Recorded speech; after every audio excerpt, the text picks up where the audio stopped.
Olá, os Estados Unidos apresentaram um projeto de resolução ao Conselho de Segurança das Nações Unidas, que deve ser votado hoje, e determina um cessar-fogo imediato e sustentável para proteger os civis de todos os lados, permitir a entrada de ajuda humanitária essencial para aliviar o sofrimento humano e apoiar a libertação de todos os reféns.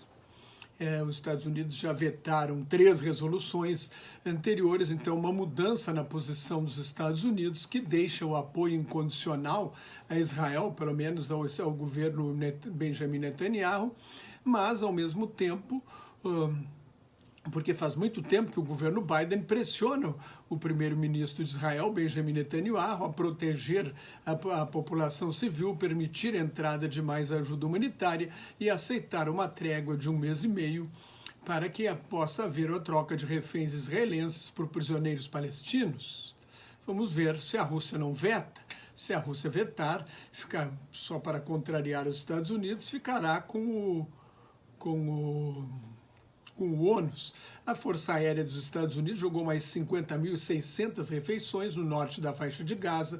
Durante a noite, bombardeios israelenses mataram pelo menos 11 pessoas em Khan Yunis e Rafah, no sul da faixa de Gaza, elevando o total de mortos, de palestinos mortos na faixa de Gaza para 32 mil. O Israel também bombardeou Jenin, na Cisjordânia, e matou 8 palestinos.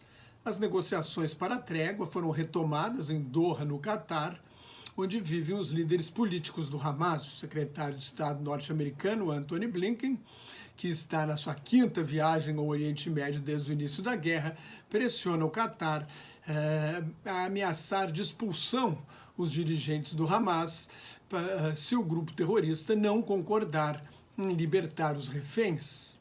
O Catar apoia e financia o Hamas, mas ao mesmo tempo é um aliado dos Estados Unidos. Lá fica a maior base militar norte-americana no Oriente Médio. A Autoridade Nacional Palestina declarou que o fracasso das articulações de Blinken dá mais tempo a Israel para cometer crimes contra o povo palestino.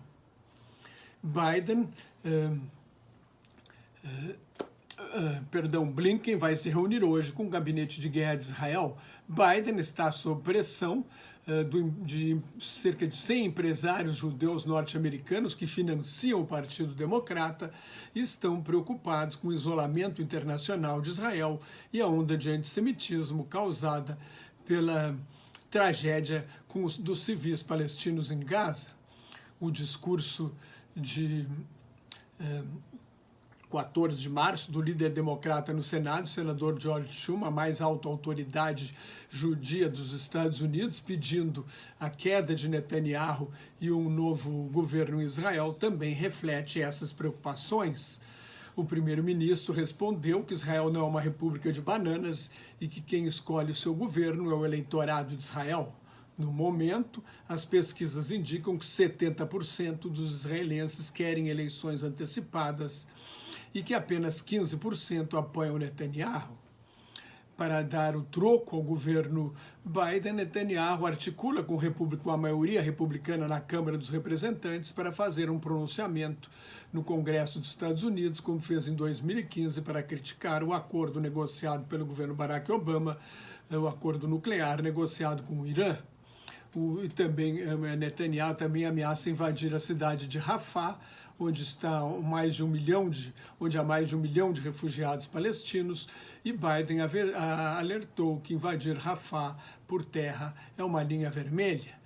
Vamos ver se ele vai cortar a venda de armas a Israel, que seria o elemento mais forte de pressão à disposição dos Estados Unidos.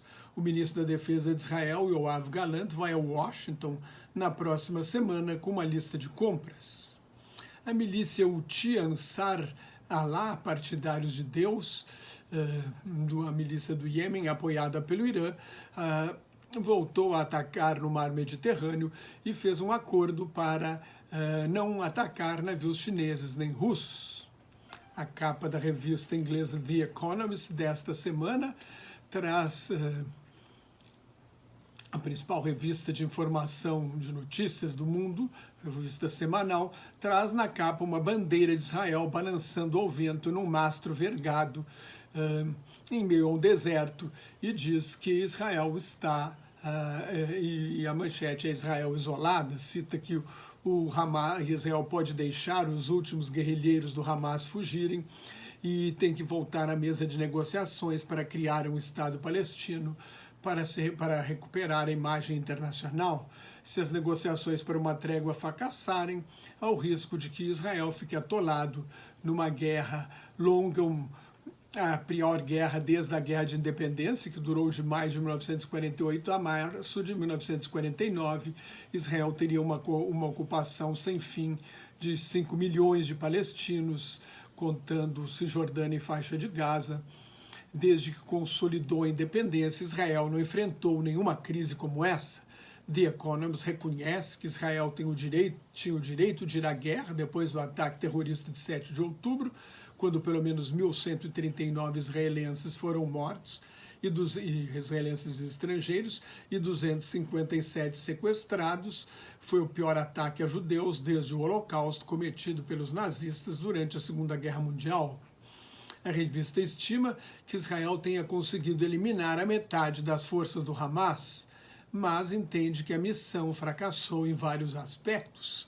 Primeiro, há uma relutância em fornecer à população civil a ajuda necessária. Isso causou uma tragédia humanitária completamente fabricada pelo homem, que seria evitável, transformou a guerra numa vingança contra toda a população de Gaza, 2.300.000 habitantes, que o território tinha antes da guerra, quando se estima que o Hamas tivesse cerca de 300.000 milicianos. O total de palestinos mortos, falei há pouco, chegou a 32.000. No ataque ao hospital Al-Shifa, na cidade de Gaza, o maior hospital do território, Israel afirma que matou 140 terroristas e prendeu 650. O Hamas nega que os presos pertençam ao grupo.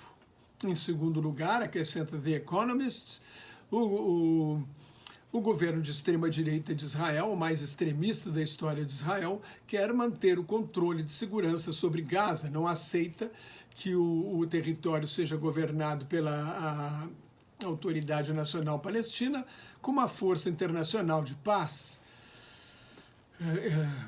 O governo de extrema-direita é contra um Estado palestino e, nesse caso, será obrigado a manter uma longa ocupação militar e controlar a vida de 5 milhões de palestinos, como eu falei, contando os dois territórios, uma ocupação que já dura 56 anos. E a receita para continuar esta guerra sem fim. Israel enfrenta uma crise também interna, antes da guerra, durante 10 meses, desde o início desse governo, houve manifestações de protesto todos os fins de semana contra a reforma judiciária proposta por Netanyahu para se blindar de 3 processos de corrupção a que responde. Quer que o parlamento tenha o direito de anular as decisões da Suprema Corte. Por mais violento e terrível que tenha sido o ataque terrorista, grupos armados palestinos não ameaçam a existência de Israel. A ameaça vem do Irã e de aliados do Irã, principalmente a milícia extremista libanesa Hezbollah, o Partido de Deus, que trava no momento uma guerra de baixa intensidade com Israel, no norte de Israel e no sul do Líbano. Israel precisa, para garantir a sua segurança a longo prazo, da aliança com os Estados Unidos, e seria ótimo o reconhecimento mútuo com a Arábia Saudita, criaria um novo ambiente de muito mais segurança no Oriente Médio e ainda isolaria o Irã. Para isso, os sauditas exigem a criação de um Estado palestino. A guerra, conclui o Economist, destruiu muitas ilusões sobre a segurança de Israel. A questão palestina não pode ser ignorada. A colonização e a violência dos colonos na Cisjordânia ocupada e o sonho de anexar a Cisjordânia ocupada numa grande Israel alimentam a guerra sem fim. O governo israelense acaba de destinar mais 790 hectares a um assentamento no Vale do Rio Jordão. A extrema-direita, isso mostra que a extrema-direita não pode ser moderada. Enquanto isso, o antissemitismo cresce exponencialmente no mundo inteiro. Assim, a Batalha de Gaza é apenas uma primeira etapa na luta pelo futuro de Israel. Se você gostou, assine meu canal no YouTube, que é de graça, leia o meu blog, Globalização em Crise, me siga no Twitter, no Instagram, no Thread, no LinkedIn e no Facebook, onde colaboro com o Grupo Quarentena News. Muito obrigado pela sua atenção. Shalom, que é paz em hebraico. Salam aleikum. A paz esteja convosco em árabe. Até mais. Tchau.